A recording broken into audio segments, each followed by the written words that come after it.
Hello, animal communicators, and welcome to this week's weekly training live. So, today I thought I would talk about something that I see coming up a lot for students on my program, especially when they are on the professional practitioner program and are nearing to graduation. And it's also something that I see in my coaching clients and something that I see and experience for myself too. And it's that moment of scariness, that moment when we are required to either step up and do something or move back. And that's what I wanted to focus on today. And as you know, for those of you that don't know me, my name is Sarah Jane LeBlanc. I'm often known as the Pet Whisperer, but it's always my pleasure and absolute privilege to rock up here every week and share nuggets of wisdom around animal communication. Sometimes it's diving right into a piece of animal communication training, sometimes it's talking about pieces around animal communication but are very pertinent and essential to your development as an animal communicator, and this is one of those such pieces.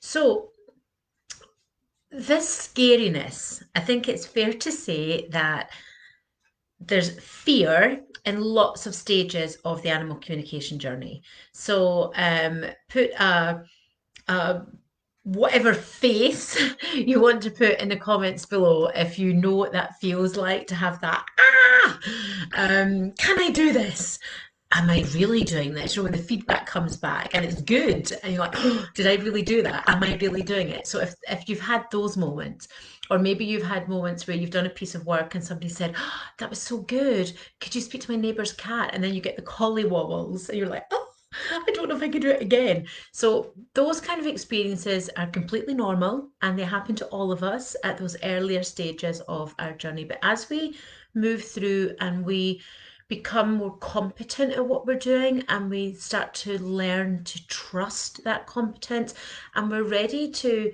step up and make a bigger difference.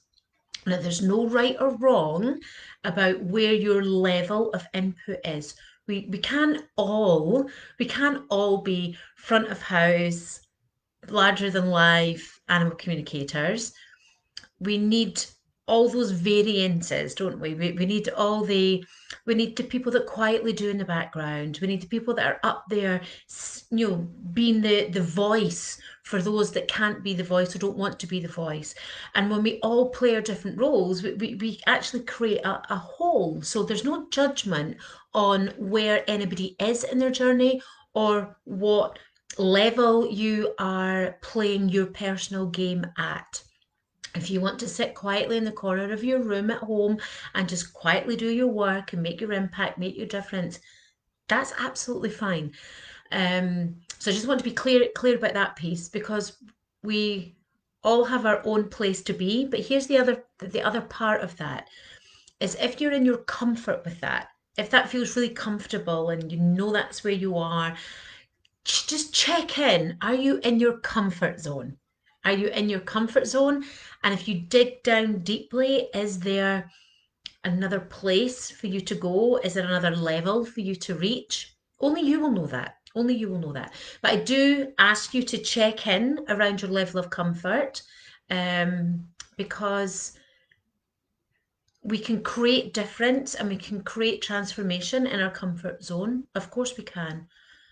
But the really extraordinary transformations are usually always on the other side of the comfort zone. So, what I wanted to speak about today was when we reach our scary place. And for each of us, that's going to be very different. So, just like I've described, if you're just starting out and you're submitting your first piece of formal feedback into this group, that is a big, huge, scary pants moment.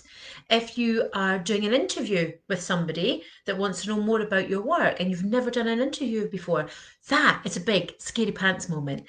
If you have done a few case studies, you've done quite a bit of practice, you're starting to feel confident, and you want to enroll in a program to really progress your learning, that is a huge, scary pants moment. That actually is one of the biggest scary pants moments. Do you know why? Because you're investing your time, your energy, and your hard earned cash into something that you don't know what the outcome is going to be. And quite often, in that moment, certainly when I speak to students, that the fear that's around there is often about, can I do it? You know, is it going to be worth it for me to invest my time, my energy, my money into a program? I don't know if I've got what it takes. I don't know if I'll manage. And then the fear of failure and many other fears that are around traditional learning experiences, they all start to show up at that time too. So investing in yourself and your learning is probably one of the biggest scary pants moments, because there's so much at stake and there's so many stories that we're telling ourselves around that as well. So these are all big scary pants moments. Being visible for the first time is a big scary pants moment. And what I was talking about today, I was talking to, I had a coaches meeting today, so I was speaking to the coaches, and one of the things that came up there was about visibility. And this is a big piece that I teach on my Build and Grow Your Business program, which was originally developed for people that were graduating my program, but over time, other people that are not even animal communicators have accessed the program, because it's all about stepping into who we are, showing up as our true selves, and being visible with it. And so being visible happens at different levels. And one of the coaches said something to me about, Sergey, this isn't just about being visible. And I was like, I know, but I already am visible. I've been visible for a long time. But this is now another layer of visibility. So this piece that I'm talking about today, I'm in it. I'm with you. I'm traveling that journey too. It doesn't mean that I've got it sussed. It means that I had to bump up against myself and the hard stuff, and then I had a choice. It's like, do I step up or do I step back? And there's been times where I've stepped back, but I know that when I step up, you move through that, then you find your new comfort level. And then in that new comfort level, you just do your stuff, you make your difference, you create your impact, you do what you were put on this earth to do with the animals. And where I'm personally at right now is another layer of visibility, another stepping up of visibility, because I have a massive mission that I've been really guided to complete, and I can't do it by myself. It's just not possible. So at this moment in time, I'm in that place of scary pants stuff, reaching out to people and connections, making connections with people that I don't know. That's not always comfortable for me, and I'm just being really open and honest about that, because there's something comfortable, isn't there, about just working away quietly, doing your thing, knowing that you're doing a good job, knowing that you're making a difference. So I really see this for students as they come through my program, when they're preparing to end, and that fear of stepping up and being out there and being visible. And whilst my program has a huge focus on really supporting students and being confident, not just competent in what they do, but being confident in what they do, so that can help with that stepping up and being visible. But it often happens as well when you're just faced with stuff, and that happens in our communication work, no matter what level you are at. And I was actually speaking to my head coach a little while back, and I think it's really important for me to build into the the oh, what's the word? You know, when I talk about my program, I think it's really important I start to build in this piece around, expect shit to hit the fan. Expect it. It's going to happen. And here's the thing, that's what I want to happen for anybody that's on my program. I want you to experience your shit hitting the fan in terms of your animal communication work. Because when it hits the fan and you're in my program, I can support you through that. And what we're noticing is that for every student, that happens. It's different for each student. It's different types of case studies, it's different experiences, but each student has, it's like a defining moment. And this is the piece that I really want to share with you today. And I realize that I'm blending in lots of different stories and examples of this, but it happens everywhere and it happens to us all. We all have our own place and our own variety of shit that hits the fan. And so for students on my program, what I'm really seeing now is that not only does that happen, that each person, each student has their defining moment where they pull their hair out, they want to go to bed and pull the duvet over them. But that's a really important part of their growth in the program. And we had one student, I think it was last year, and she just sailed through the whole program. Case study, after case study, done, dusted, no problems, no shit hitting the fan moments. It was like textbook.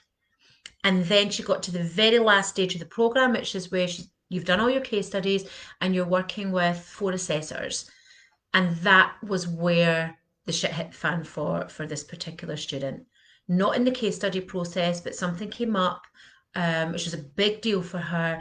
And when I stepped back from it and I looked at it, really objectively, it's like, this was meant to happen. Unpleasant, very discomforting to work through, but it was really, really important because that was that student's defining piece of shit. Please excuse my language. It's the only way I can, and it's a universal word, so I hope it doesn't cause offence to anyone. But that was her defining moment. That was her defining piece of shit that helped her step up and grow, because that's what happens in these moments. If you choose to move through it, and quite often we need support to do that, then there's no place to go but up. No place to go but up. So you start to grow and you up level yourself as an individual and your animal communication work as a result. So when you hit your scary moment, wherever you are in your animal communication journey, whether you're on a program, not on a program, whether you're professional, not professional, it doesn't matter. What I invite you to do, I invite you to embrace the scary moments. Embrace them. And if you can get support, lean into that support, because the scary moments, you always have a choice. Always have a choice. You can go through the door or you can come back. You can step back from it. And you might choose to step back from it, and that is absolutely fine. I'm just inviting you to consider going through the door, because it's on the other side of that door that you will step into the growth and the learning that was presented to you in that difficult, scary, fear-inducing brown trouser moment.